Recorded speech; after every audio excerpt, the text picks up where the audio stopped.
Assalamualaikum warahmatullahi wabarakatuh. Kembali lagi dengan saya Holizia Panggabean di channel YouTube saya. Adapun materi kita pada hari ini yaitu tentang apresiasi prosa fiksi, yaitu strata kebutuhan sebagai dasar refleksi diri tokoh. Bagaimana pembahasannya? Yuk kita simak. Kebutuhan aktualisasi diri dapat diartikan sebagai suatu kebutuhan seseorang dalam mewujudkan secara maksimal seluruh bakat dan kemampuan potensinya. Nah, aktualisasi diri ini merupakan keinginan untuk memperoleh kepuasan dengan dirinya sendiri, untuk menyadari semua potensi dirinya, untuk menjadi apa saja yang dia dapat melakukannya, dan untuk menjadi kreatif dan bebas mencapai puncak prestasi potensinya. Abraham Maslow berpendapat bahwa semua manusia dilahirkan dengan kebutuhan instingtif. Kebutuhan-kebutuhan universal mendorong seseorang untuk tumbuh dan berkembang, untuk mengaktualisasikan diri, untuk menjadikan semuanya sejauh kemampuan seseorang tersebut. Jadi, potensi untuk pertumbuhan dan kesehatan psikologis ada sejak lahir. Selain itu, potensi seseorang dipenuhi atau diaktualisasikan bergantung pada kekuatan-kekuatan individual dan sosial yang memajukan atau menghambat aktualisasi diri. Lanjut ke pembahasan selanjutnya, yaitu tentang refleksi diri.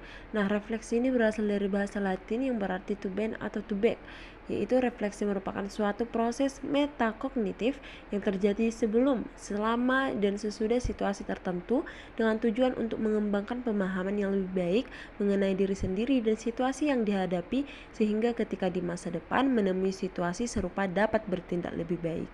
Jadi, refleksi diri merupakan sikap merenungkan diri terhadap pengalaman dan kesalahan di masa lalu yang diimbangi dengan introspeksi diri agar menjadi individu yang lebih baik di masa mendatang. Nah, seseorang yang melakukan refleksi diri agar bisa mengimbangi masalah yang terjadi, baik masalah dari dalam maupun dari luar, seperti sesama manusia dan lingkungan sekitar. Refleksi diri bisa menjadi penetral kehidupan, terutama di saat impian dan juga harapan tidak sejalan dengan fakta ataupun kenyataan. Kita mengangkat satu contoh karya sastra, yaitu tentang novel Pesantren Impian. Nah, motivasi tokoh dalam novel Pesantren Impian untuk merefleksikan diri adalah keinginan untuk mendapatkan ketenangan, membersihkan diri, belajar tentang Islam lebih dalam, atau sekedar mengubah cara hidup menjadi lebih baik. Nah, motivasi di atas juga merupakan tujuan dari setiap tokoh dalam novel atas kedatangan mereka ke Pesantren Impian. Nah, kutipan lain dalam novel Pesantren Impian juga menunjukkan motivasi tokoh disebabkan keadaan yang dialami. Nah, untuk refleksi diri tokoh dilakukan secara bertahap, berawal dari perubahan penampilan menjadi lebih tertutup dan sopan, kemudian perbaikan dalam beribadah menjadi lebih rajin dan teratur. Puncaknya, setiap individu dapat menjadi pribadi yang lebih baik daripada sebelumnya.